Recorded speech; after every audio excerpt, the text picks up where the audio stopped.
Ang sarap lang ng may ganitong motor, oh. Tingnan nyo. Para kang may kabayo, di ba? Tapos nakarating tayo dito sa lugar na to.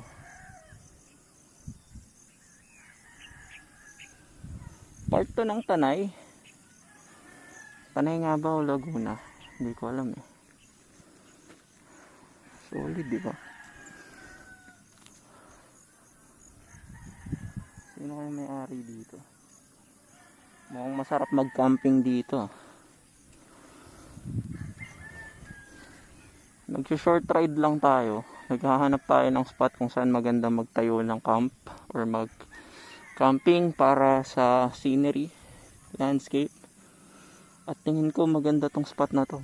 Sayang lang wala akong makitang tao or locals na nakatira dito. Tatanong sana ako kung